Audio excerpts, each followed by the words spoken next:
Hey everybody, welcome back to Choosers of the Slain. I'm Nate. Heyo. And I'm Lucas, a very sinus congested Lucas. It's not Corona.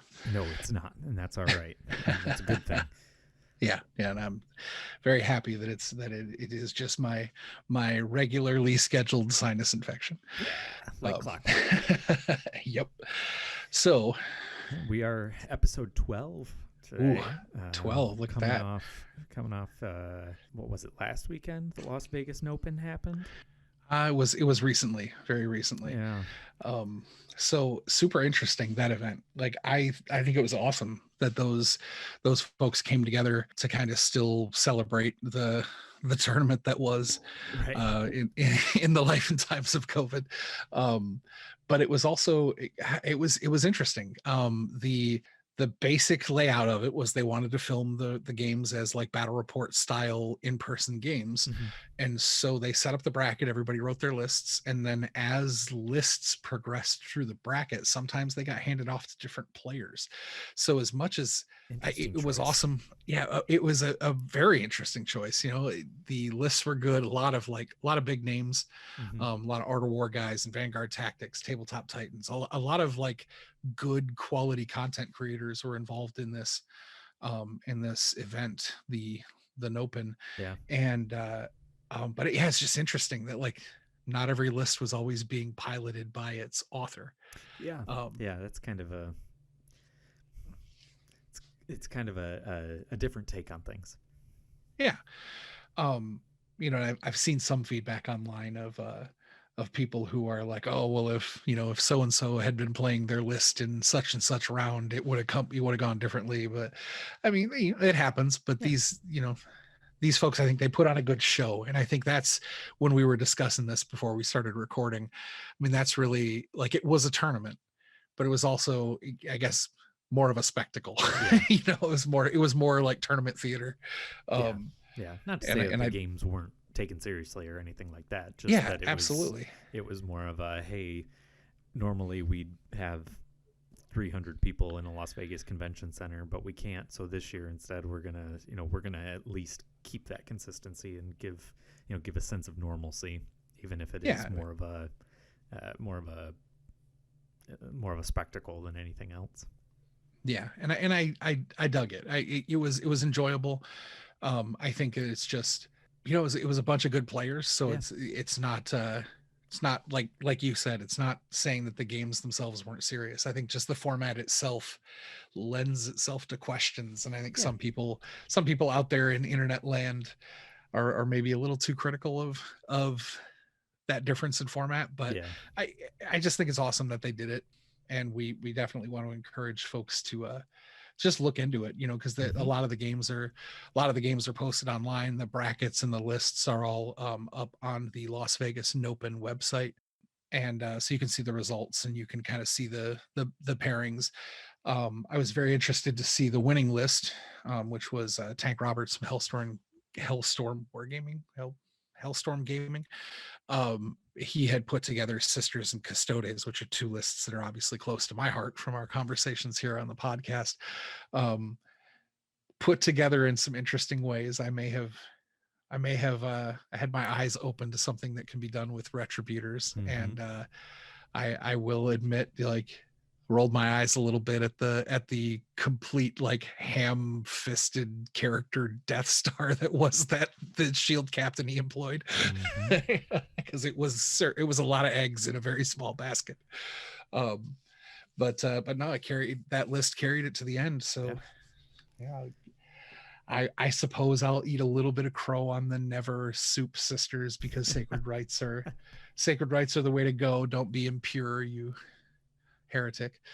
I'll I'll nod. I'll tip my hat to, or my habit, as you might say, to I guess, okay, fine, a soup sisters list will work Apparently or it whatever. worked. So I don't know. I was excited to see Drakari make it to the finals too. I'll be very curious to see how they fare when they get their new Codex in the next month or so. Yeah, See if they can I'm maintain that kind of streak. I'm excited for it. I'm also excited for seeing how some of the like game design philosophy that we're seeing in Mm-hmm. the stuff that's coming out, how that's going to get applied to like witch cults and their combat drugs. And Yeah. I'm just really, because I have this feeling that a lot of stuff we're going to see in ninth is going to be like familiar, Mm-hmm. but really different. Yeah. You know, and this is just a obvious prognostication, but like I wouldn't be surprised if what we see later on in ninth for like say the Tau might be a completely different marker light structure, where Yeah. instead of marker lights being a mini game, it might just be this guy foregoes his shooting attack and you get this result. Yeah. And if a second guy foregoes his shooting attack, then you increase the result. Like instead of marker lights being like a weapon, they might be a rule or a stratagem, or Mm-hmm. like I just get the feeling that ninth edition is moving in this like slight, it's everything you know, but it's turned sideways a little bit. Yeah. Yeah. Um, It feels kind of like there's an attempt being made to reduce randomization for the sake of randomization. yes, which you know it hits some armies a little hard in the character feels. You know, Mm-hmm. like orcs. You know, some of the fun of orcs is just the dumb stuff that has just as much chance of hurting you as it does your opponent. Right. And so when you see that like streamlined, more like balanced game feel, it does come at the cost of what feels like traditional character, but I think Right. overall it just makes the game better. Yeah. And I think we have to, as players who sometimes, or as a player who sometimes likes Mm-hmm. that characterfulness, I have to remind myself it was just as arbitrary when they decided that that was how character was injected into the game Yeah. as it feels now that it's being taken out, Yep. because Yep. nothing about the orc culture or the orc story actually requires all those random charts. Right. Right. That was just how they happened to decide to do it. Yeah. And I think this makes for a better game, so I'm trying to remember that to like be able to let go of. Yeah. And I think we might still see some of that randomization kind of thing in like the Crusade rules that come out. Yeah, So if you want it, you can play it where it's not quite so tightly tuned. yeah, And I think that's a great spot for it. You know, I agree. it's hard to balance. This is the result you get on a table of 2d6, and it could be anything from your character dies to you blow up half the opponent's army. Like you can't balance that. It's just not. Yeah, It's not doable. And to see it fit more in like a Crusade Force where you're already playing more of a narrative structure, and it's more just about the overall like power level of your army as opposed to you know, cutting it down to, well, I paid 1 point for this extra thing. yeah, It seems like a great place for it. And since Crusades are yeah, I about agree. narrative anyway, you know, to give it that more narrative feel, it fits that system pretty well. Yeah, I think I agree with that wholeheartedly. I don't know that I fully endorse the idea of the gun has this stat in matched play but uses this chart in narrative play. Oh But yeah, I also don't know that I'd be upset if it happened that way.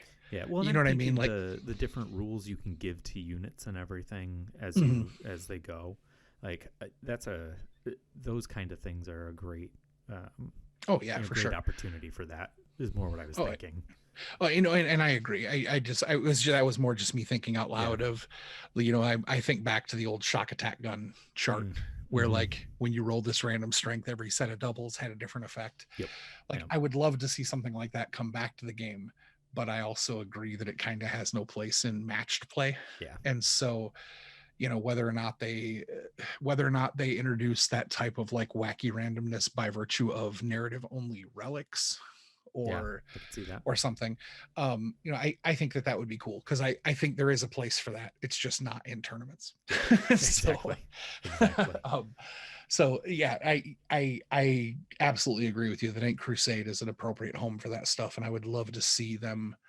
I'm really hoping that Crusade mode or Crusade Yeah. style play, whatever you want to call it, continues to be supported. Yeah. I'm really hoping that it does not go the way of like a specialist game, Oh, because I hope not. sometimes they'll do a specialist game that they give like attention to for 2 years maybe, and then it just kind of fades. I'm hoping Crusade almost, this is just me, almost kind of replaces narrative play as like you play match play or you play Crusade. Yeah. And I guess there are people out there who play open. No offense, I just don't know any of you. Right. So, Yeah. It's a great place to start. yeah, absolutely. You Yeah, and a friend can throw down a couple of start collecting boxes, and it's kind of like, okay, this is what we have. yeah. Or like if you're teaching your kids, or you're teaching like a friend who's never played war games before, right? It's a great entry point for sure. Yeah. Not trying to put it down. Just saying, there's really only matched play is all I'm saying. Yeah, we don't have time for that conversation. But hey, speaking of matched play, I hear you just got a 2,000 point game in not too long ago with those Immortal Lions you've been working on. What was that like? Well, in the spirit, so to speak, of our recent discussion about factions and Space Marine chapters, and it not mattering who your gene seed came from, I have been really agonizing over how do I want to do the Immortal Lions statistically. So I decided to pick up a copy of the Dark Angels Codex and give that a whirl. The lions being covered in lion iconography, and the Lionel Johnson, the lion. Maybe I'm hoping that they'll eventually release a model for him and he'll thematically fit right into my army with all kinds of visual imagery. But Lions I could be everywhere. It could be wishful thinking. But I traditionally have not been a huge fan of the Dark Angels, and kind of only knowing their rules from an opponent's standpoint, and from a kind of jumping on the meme of Dark Angels suck, or Dark Angels are chaos, or they're heretics or whatever. Like, only knowing that much about them, I was like, you know what, let me try this out because it may fit my army. And if I dig the play style, a lot of the stuff I was reading about the way that you could use the Raven Wing is really intriguing to me. I'm a little concerned that some of the ways you can layer those rules can result in a very Codex creepy, overpowered kind of thing. I mean, we may have touched on that in a previous episode, just when we were talking about their releases a little bit, but I envisioned the Immortal Lions playing similarly to Space Wolves or White Scars, but I did not want to run them as Space Wolves or White Scars. So I had been running them as a successor chapter where I picked my own tactics. And so I was like, you know what, let me try Dark Angels out. And I made it as like a general Dark Angels list.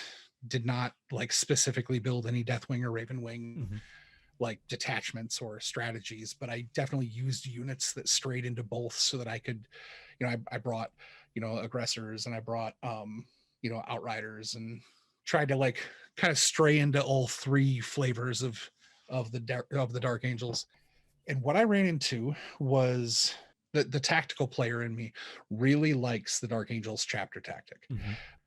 The Dark Angels chapter tactic allows you to remain stationary, excluding pile-in and consolidate moves.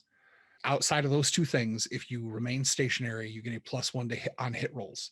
That is shooting and melee for Dark Angels units. Solid chapter tactic. It is. And I think I really think they gave the Dark Angels such a solid chapter tactic to incentivize not always specializing as awesome Deathwing or awesome Ravenwing. I think their chapter tactic is just a good, reliable one. Yeah. To incentivize playing the quote unquote green wing, which no one would use if it didn't have a good set of rules by comparison. Well, and the other part of that chapter tactic helps the green wing, if you will, too, because you're a lot more likely to be running bigger squads, and only ever losing one person to morale is, that's for those that don't know, the other portion of their chapter tactic is that you can fail morale checks, but you automatically pass combat attrition checks, which is mechanically, if you fail a morale check and one dude runs, the test that you take for the remaining unit that looks very mechanically similar to an emergency disembarkation test for vehicles, the Dark Angels will automatically pass that second test. So the only model they will ever lose is the first one. So that is solid as well, especially if you're running like a big squad of Hellblasters to take advantage of Weapons of the Dark Age, because they have the super plasma stratagem. Or even if you were wanting to run like a large unit of Ravenwing bikers, or Yeah. anything like that, or like assault marines, that kind of stuff. So I tried out this game as Dark Angels, and that chapter tactic was so solid that it did not fit how I had built the army, because I built the list previously assuming that I was going to be using knowledge as power, which is the better psychers, and duelists, which is the bikers and infantry, hit extra times on unmodified sixes to hit in close combat.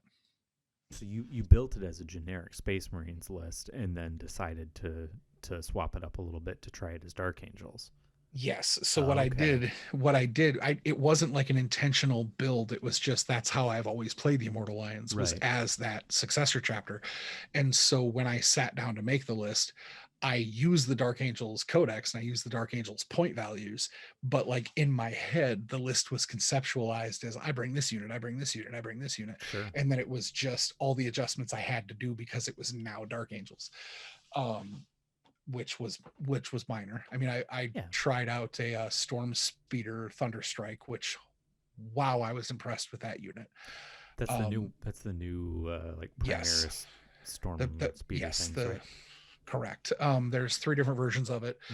Well, okay, the kit can be built in 3 different ways, but you're only really going to look at 2 of the data sheets because the hailstorm one, the anti-infantry storm speeder, is about the same cost as 2 invader ATVs with onslaught Gatling guns, and not as good as 2 invader ATVs with onslaught Gatling guns. Gotcha.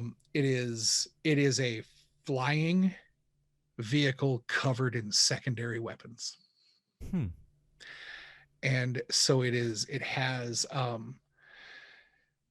has like the heavy stubbers, it's got like frag launchers, it's essentially just a Primaris speeder that only has the extra guns you'd add to a tank.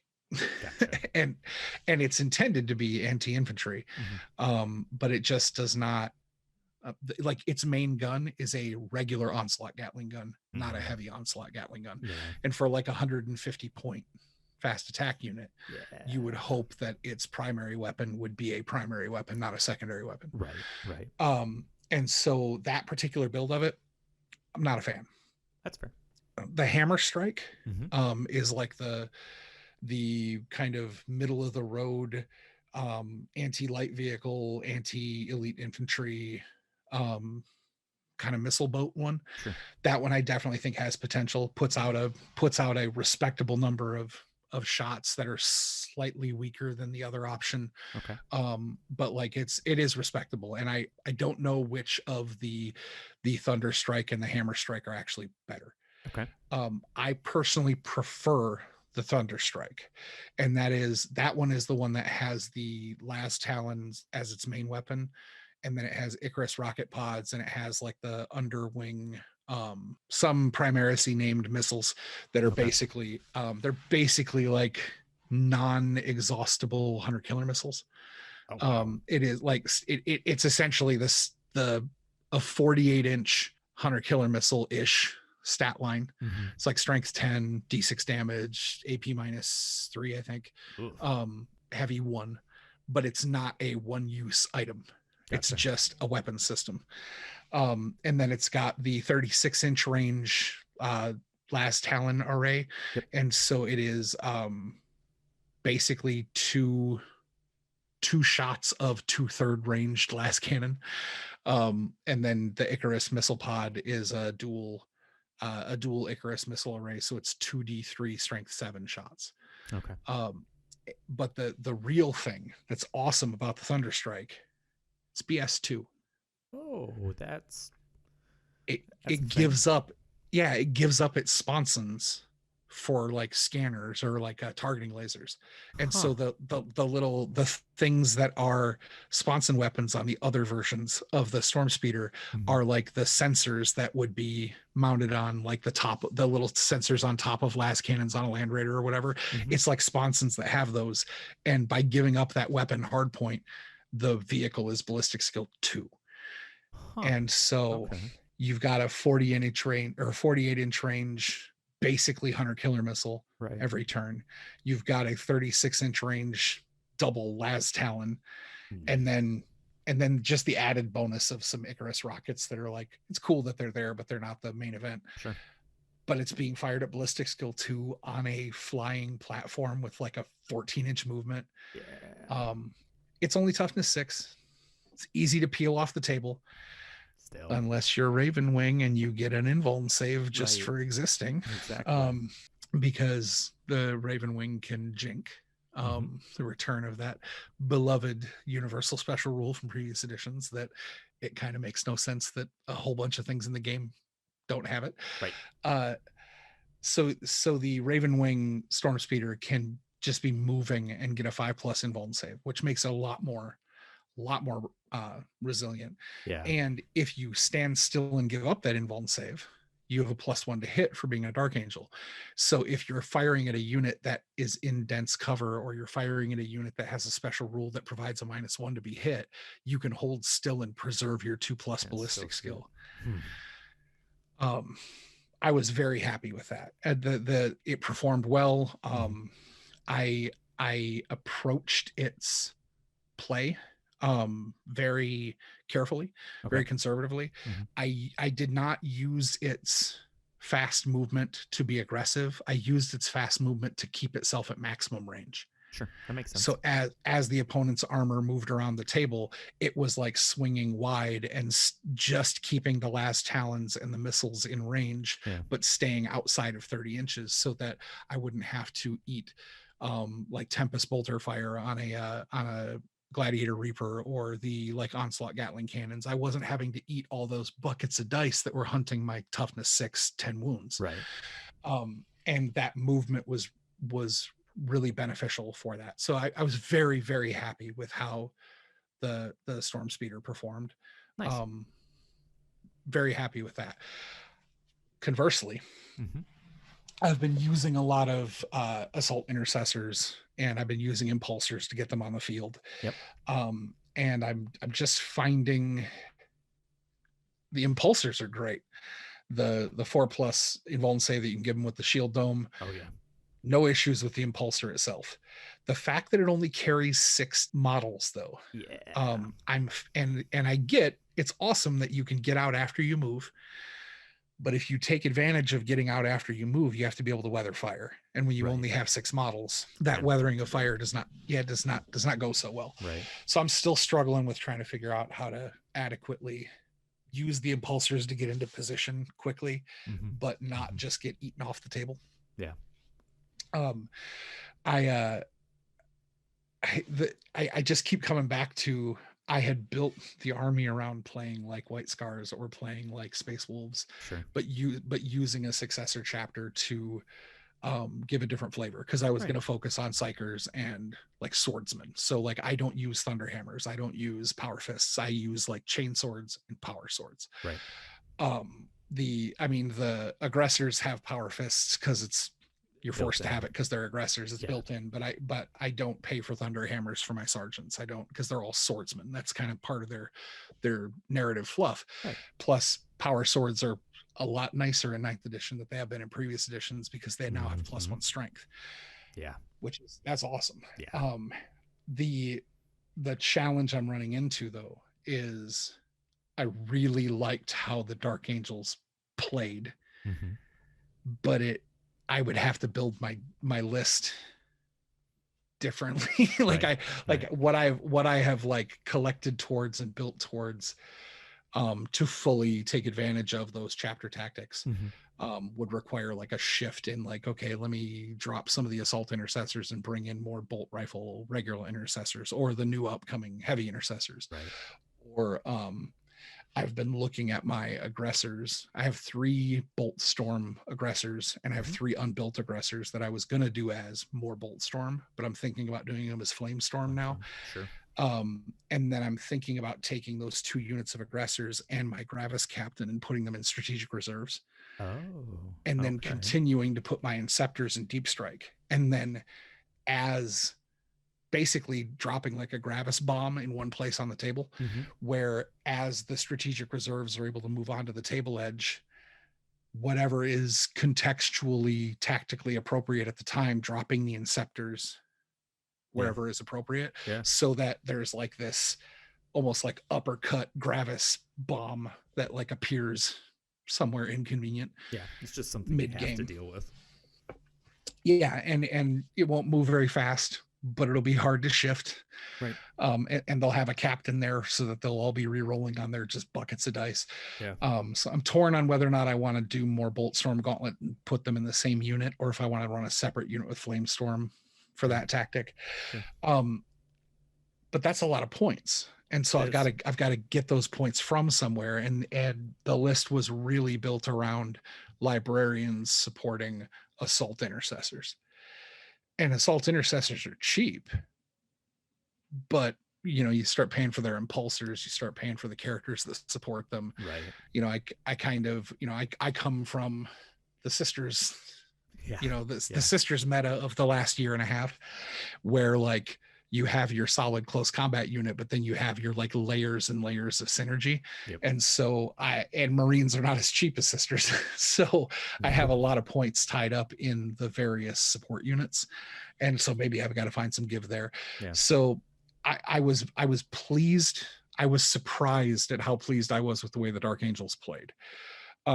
So much so that I actually have some concerns about how abusable some of the Ravenwing rules are. I think that I think if I were to make an outrider detachment of like a chaplain on a bike and a handful of Space Marine outriders or Primaris outriders, and then a handful of Land Speeder Storms in smaller games like 750,000 point games, 1250 games, I think you can layer enough Raven Guard things on that to create some pretty bad feel bad moments, with your ability to just the mobility that you'll have for board control, the bonuses that you have for survivability when you are advancing or when you're just moving, like everything getting an invuln save, and then further, if you advance, getting an even better invuln save, and then still being able to act in some situations when you advance. Right.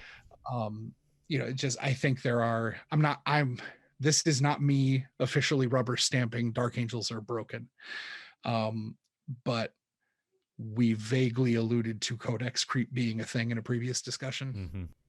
Having sat down and played a game using the Dark Angels rules and trying to bend my Immortal Lions to the Dark Angels way solidified that concern. So that said, Deathwing might not be, it may specifically be Ravenwing, because I was looking specifically at that stuff. And at the risk of being able to be accused as a like bandwagoner who's like chasing the meta and blah blah blah, I will say though, I did like how they played as Dark Angels. So So the verdict is you're going to try them as Dark Angels again? Yeah, I think I'm going to. I think what I'm going to do is I'm going to make 2 lists. One list is going to be, this is how I re-engineer my list construction, not my narrative, not my story, but my list construction to assimilate that they're Dark Angels. And then I want to make a list that is exactly what you said earlier. I'm going to make a list to my old successor chapters, like complete vibe, and then play that as Dark Angels and see if it's still fun. Because I do enjoy the way that Dark Angels mechanically play, but I do not want to just play Dark Angels. Like the Immortal Lions were a successor chapter. They were built around a theme, and they have, I want them to be competitive, but they do have a story. And I don't want to cast that story and that vibe aside Yeah, that makes because sense. this is shiny and it was fun. Right. And I referenced earlier our discussion about that interview with Mm-hmm. about the Space Marine stuff. Yeah. And the 6 months ago, you and I had many conversations about it. I was grappling. I was like, oh, story wise, the Immortal Lions really kind of feel like Dark Angel's successors. Mm-hmm. But I don't want to do it because we hates them and they're stupid. It's just very like, And I was like do down Dark with, Angels. yes, you did. Dark Angels. So I don't bring that up to defend that I'm not just bandwagoning. Like what made me want to try them was I was like, those rules look interesting. I want to try those rules as much as, the story narrative closeness of the culture of the Immortal Lions and the culture of the Dark Angels. Yep. It was as much about those Raven Wing rules might fit what I was trying to do by being not Space Wolves and not White Scars. Right.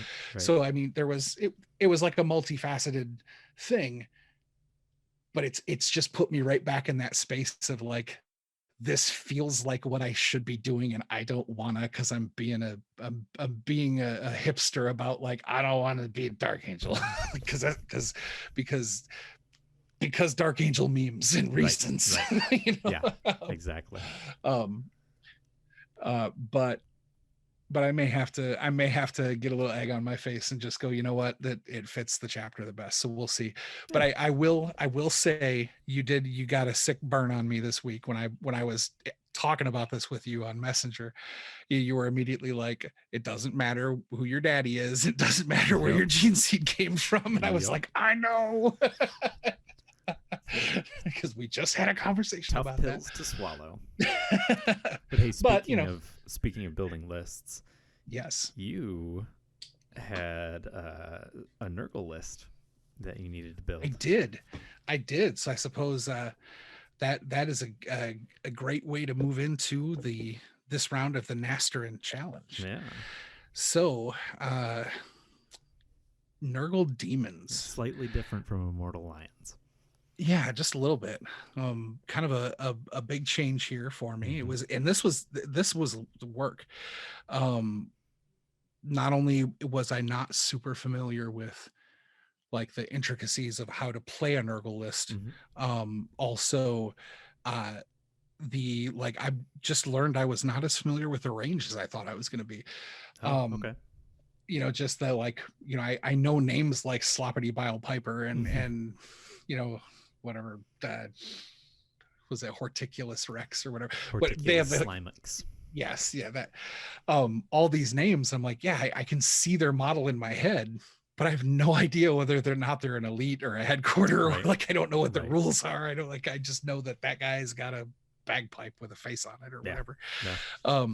So it was kind of a fun like exploration of one of the ranges that my business carries, because I just was so out of the loop with these guys. Yeah. And it's funny that you mentioned how good of a deal the Start Collecting box was, because frankly, that's kind of where I landed.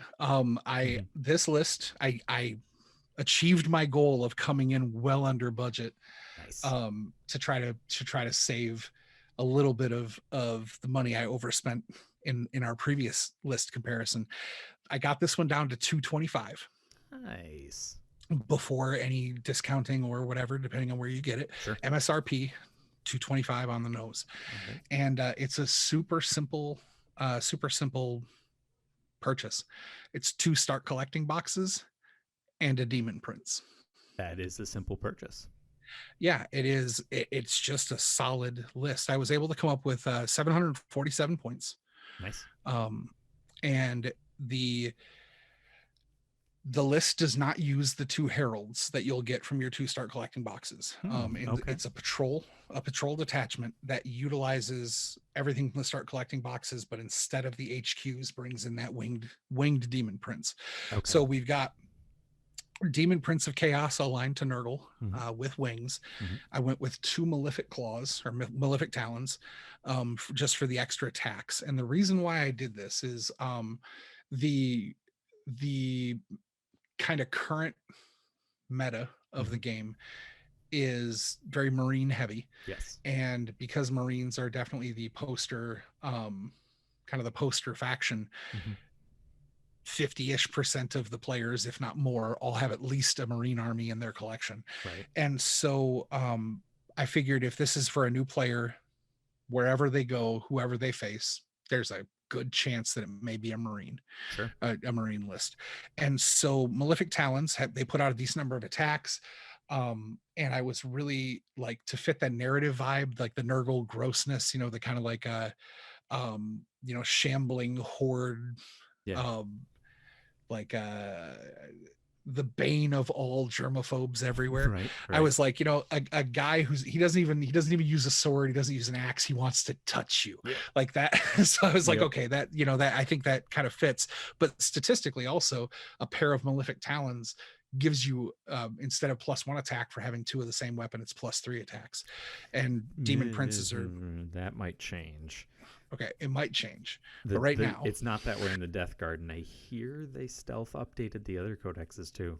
Oh, did they? I don't know if it's true. I haven't had a chance to look yet. But anyway, okay, that's off topic. So based on my current understanding, having 2 Malefic Talons gets you +3 attacks. And since the Demon Prince of Chaos has already got 4 attacks, it just puts out a decent number of swings. Right. And the stat line on the Malefic Talon is Strength User, which is 7, AP -2, which is solid, and it's a fixed 2 damage.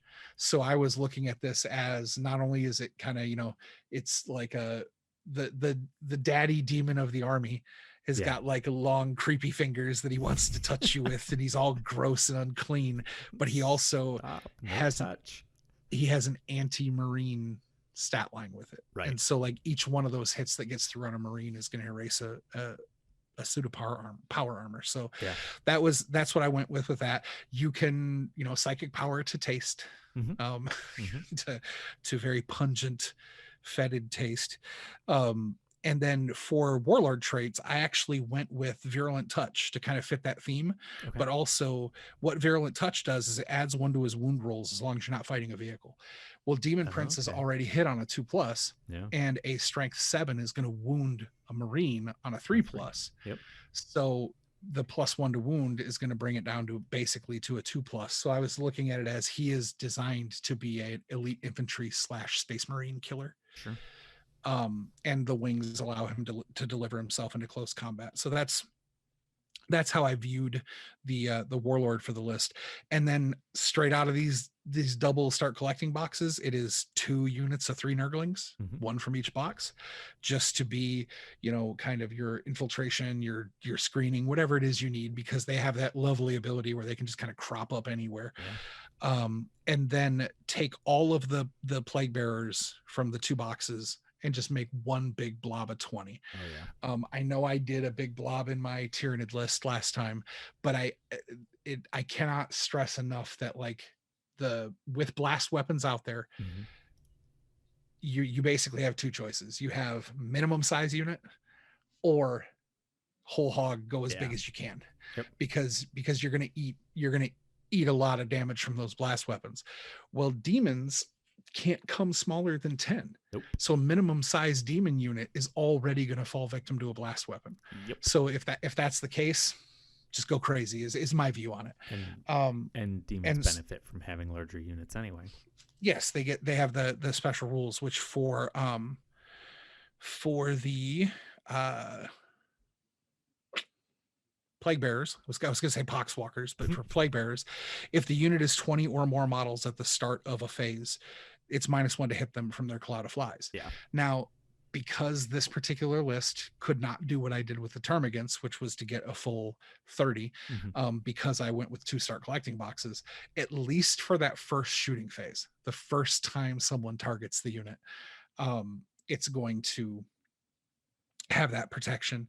And since it is a bigger unit, I also did pay for the standard bearer and the instrument, just for the pluses to the advanced and charging, and for the demonic instability benefits of having the banner. And I also went with the 1 command point for the plague banner, which upgrades the standard to once per battle, just before the unit fights, increase the damage characteristic of all the plague swords carried by them to 2. Which so solid. Again, back to that, like, thinking in terms of killing Space Marines. Yeah. You know, so try to keep that match play competitive theme in Mhm. what's trying to be a characterful army. Now the start collecting boxes also do come with the plague drones. I did not consolidate them into one big unit of 6, just because the Nurglings are not very tough. Right. They're awesome, but they're not very tough.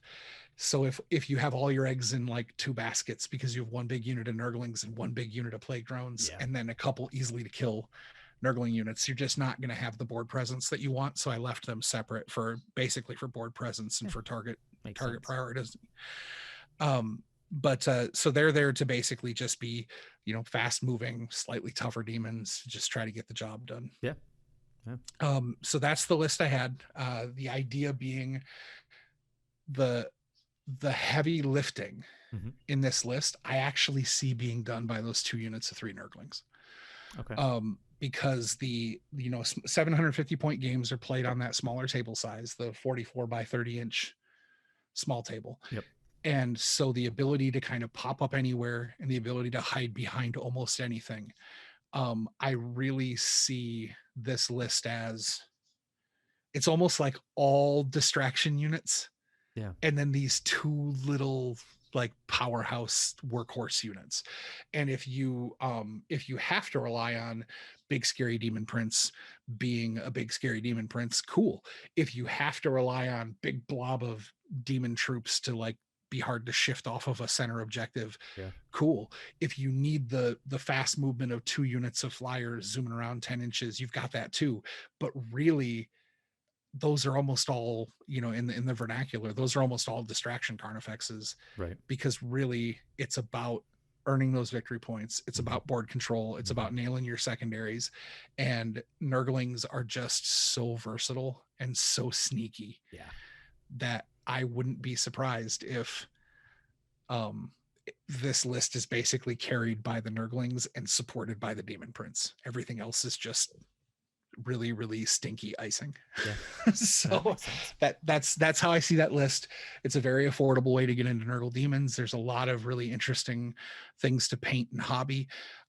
There's a lot of like cool textures and different colors and different painting styles that you can use, because you've got like the bloat drones have like those fly wings on them, and you've got the Demon Prince is just one of my favorite models, because it's not very many parts. It goes together really nicely and it looks cool. So it's like a simple almost easy to build model kit that produces like a statistically useful, cool looking dude. So yeah, I think that would be a great list for anybody just wanting to get into Nurgle Demons. So there, I did it. You did. I did. You did. I didn't like it. I feel like I need to take a shower. It's a solid effort too. It's but that is my Nasterin challenge. Nice. Nurgle Demons. I like it. I might forgive you someday. That's fine. If not, whatever. Not the end of the world. So I am to understand that you have a Death Watch list. Yeah. You want to talk about? Yeah. You made me do reading, and I don't like that sometimes. So, you know, I'll forgive you if you forgive me. We'll do some quid pro quo there. Okay. But yes. Or tune in next week to our 2 separate podcasts. Yes. We will have 2 podcasts, both called Chooser of the Slain. Yes. All right. So let's hear about the Long Vigil. Yeah. So Death Watch, definitely the Marine faction that I probably had the least familiarity with, outside of the knowledge that you could do weird stuff with kill teams, and that was about as far as that went. But did some reading, did some looking into it, and in light of kind of how some of that works, I wound up both as a cost-saving measure and just because it was I think ultimately just a solid core to the list. Wound up with the Death Watch Combat Patrol box that they released with the supplement, and then tossed in a box of Hellblasters and an Impulsor. Interesting. Yeah. So the Combat Patrol comes with a lieutenant with a power sword, Primaris lieutenant, excuse me, with a power sword. That's the only HQ, and that's the Warlord.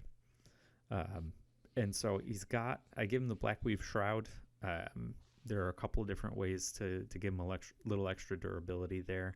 At Warlord traits, kind of salt to taste, but I think giving him a relic that makes him a little more durable, considering he is a lieutenant with the lower wounds line and all that, it's not a bad idea to just beef him up a little bit with that relic. But then for troops, I've got 2 Forties kill teams. One of them is minimum size. It's just 5 intercessors with auto bolt rifles. And then the other one is, it is 5 intercessors with stalker bolt rifles, and then 5 hellblasters with heavy plasma incinerators. Ooh. And then following that up in elites, I've got an aggressor squad, just 3 aggressors with boltstorm gauntlets, an apothecary, and then an impulsor as a dedicated transport. So the idea being, you can use your characters where you need them. Typically, I would probably put the apothecary with my large kill team, just to keep those ablative wounds basically of the stalker bolt rifles. But that kill team, you get it up in the middle of the field, or even kind of in the backfield with the smaller table size for this game, and it can reach out and touch a lot of things. You can split fire, but like you said, with the Marine meta and the amount of damage it puts out, that those 5 stalker bolt rifles and 5 heavy plasma incinerators are going to burn through Marines, heavy infantry. You can do some serious damage to tanks with the plasma incinerators. I mean, absolutely. It's just a really versatile shooting unit that's also really tough to shift, especially if you have an apothecary right there. Yeah, that's true. That is very true. It just kind of sits there. And then the other bit would be aggressors are kind of like you said with your list. They're sort of a distraction Carnifex. It's like they're big, they're tough, they put out a lot of damage. You sort of have to deal with them, but they don't necessarily have a key role to play. They're more of just if you don't deal with these, you're going to have a bad time. But they're not necessarily doing anything specific. In a pinch, they can hold an objective. They're pretty tough. You know, that's Travis armor with good number of wounds and toughness and all that. They're pretty tough. It can be a solid countercharge threat too. Exactly. Yep. Depending on how you deploy them. And they function well if you don't move them.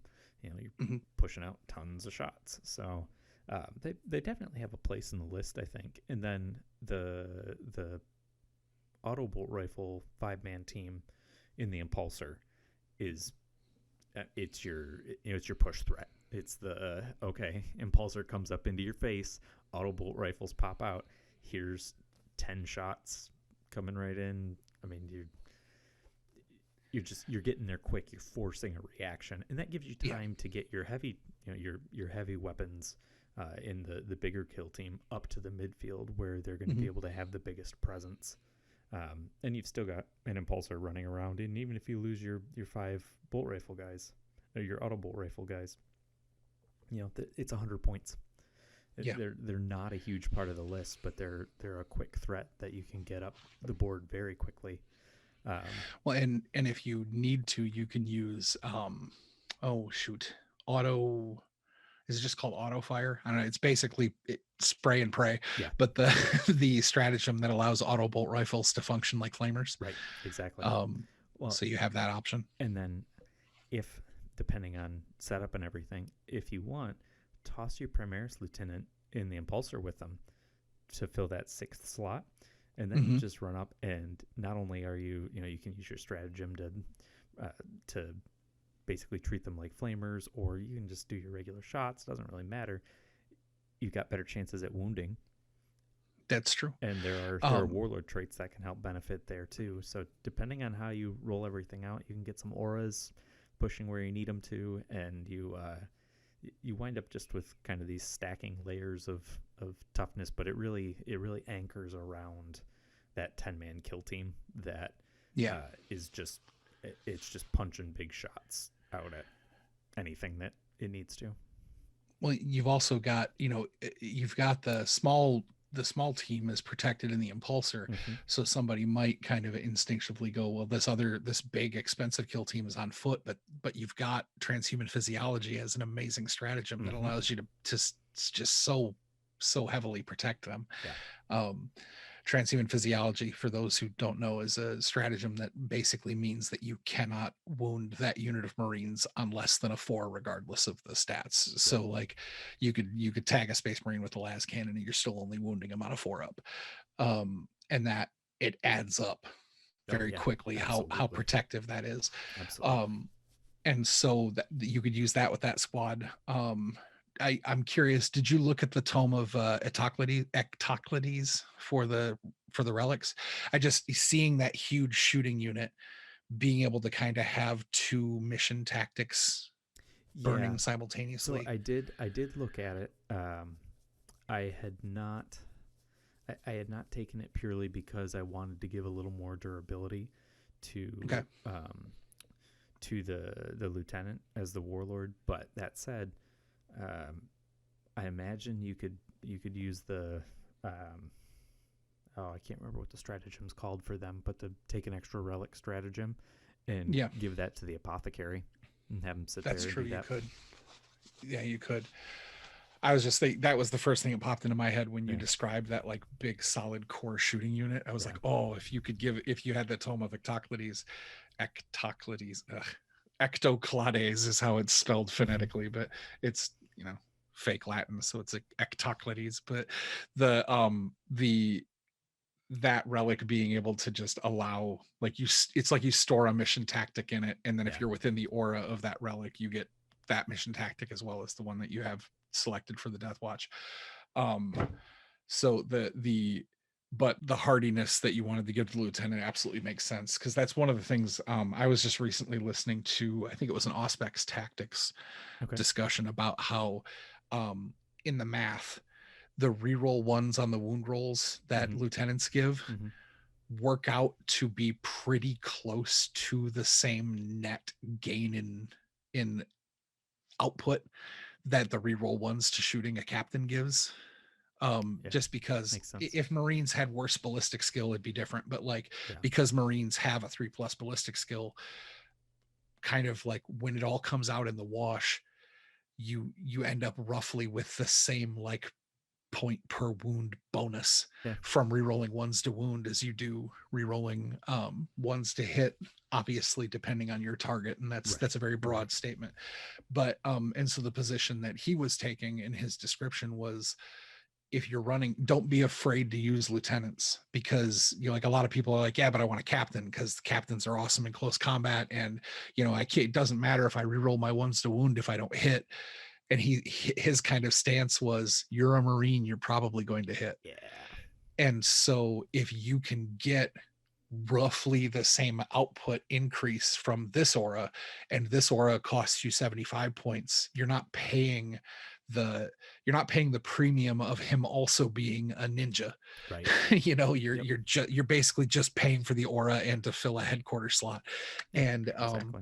and so he was really advocating for, like, lieutenants are like, everybody uses lieutenants because they want the reroll on the wound, but Mm-hmm. like he kind of felt like people were a little too married to the idea of you have to have a captain. Yeah, It's like, yeah, no, you can sneak under the radar with a lieutenant and get oh yeah, almost as good of a return on your investment. yeah, Or, well, absolutely. I should say a better return on your investment, because you're paying like half as much. Yeah, But yeah, so I thought it was really cool that you just stuck with that lieutenant um instead of going kind of further with it.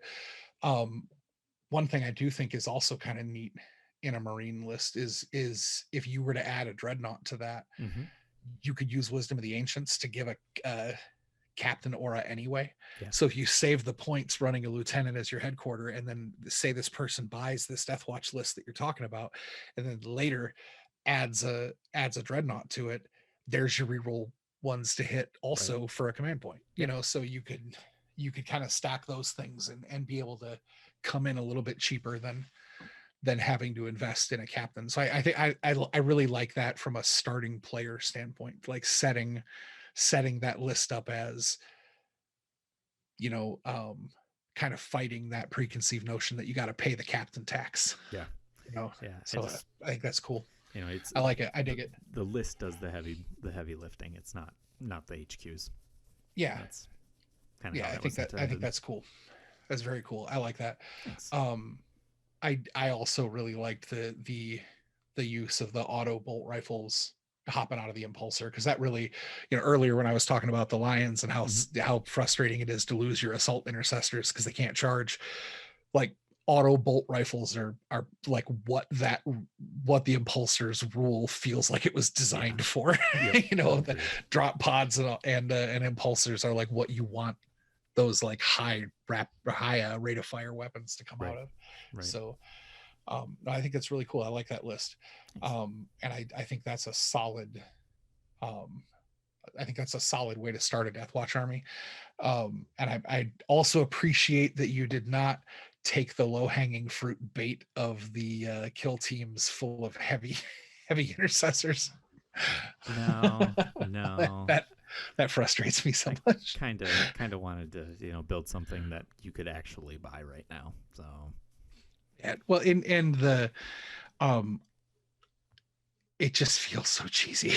I'm sorry. Yeah. I love the Deathwatch so much, but the idea of, as a troop choice, being able to buy a unit of heavy intercessors and then add eradicators to it as a troop choice because of the kill team rules, like, oh god, that feels so abusable. Yeah. So thank you for not taking that bait. So there's our Nastran challenge armies for the week. Thank you again to Nastran on our Discord. One of the guys that we talk to, have a lot of conversations about the game with, and occasionally see at the shop. Good guy. Solid Iron Hands player. And so there you are, sir. We've done four armies based on what you wanted to see from us. And it has given us an idea, a similar kind of a similar topic of how to view things as a new player coming in, or how to like see the game with new eyes if you're an existing player that kind of wants to get out of your comfort zone. So we have a kind of a new challenge, not like a ongoing thing, but just for next episode, we're gonna kind of pick some things for each other to work on. What we want to discuss next for our next episode is a way to deep dive on a data sheet or a unit, and how to really see its flaws, its strengths, and how to kind of parse out whether or not you should use it, whether you should add it to your army, or even just how to look at a unit and see what it's for. And I think that's kind of what we want to add to the discussion from a tactical standpoint. And I think there's always value in looking at units that generally either get ignored or are just seen as, maybe not as efficient as some other options, and so they tend to be sort of thrown out in favor of spamming whatever else is better, for lack of a better term. So I think there's a lot of use in looking at those units that are maybe not as popular, and saying, okay, but can I make it work? Even just as a thought experiment, it's going to make you a better player. Absolutely. And some of the fun of this hobby is the like decompressing after a game, or the like, there's a reason why battle reports are so popular on the internet. Is 40K players, and I think this goes for a lot of tabletop strategy war gamers, like chewing on the games and chewing on the tactics and doing that like Monday morning quarterback kind of conversations. That kind of stuff is part of the fun of the hobby. And I can't tell you how many times we've played a game that took maybe 2-3 hours to play the game, but then spent another hour and 45 minutes like dissecting the game in conversation after the fact. Easily. Or the day that the two of us sat in the shop and spent about 3.5 hours debating the AdMech belief of how you should arm your Honor Gradoon crawlers. And so that type of thing, that our experience with that, our enjoyment of that way to kind of consume the hobby, we wanted to share with you in a discussion next week about exactly that. How do you look at something, see how it should be used, see how you could use it, or how do you overcome your preconceived notions about it being bad or it being too good? And how we wanted to do that, kind of inspired by the Nastran Army List Challenge. So we were going to challenge each other with a unit to kind of use as an example for that. But to kind of allow us to stay within our wheelhouses and what we're comfortable with and our expertise as players, we're going to pick our own faction, and then the other person is going to tell them what unit within that faction needs to be the example that we use in our discussion for next week. So I will start. I have decided that I am going to ask you to give me an orc unit. I've been an orc player for a long time and constantly think about returning to them. So so give me an orc unit that I need to really just vivisect.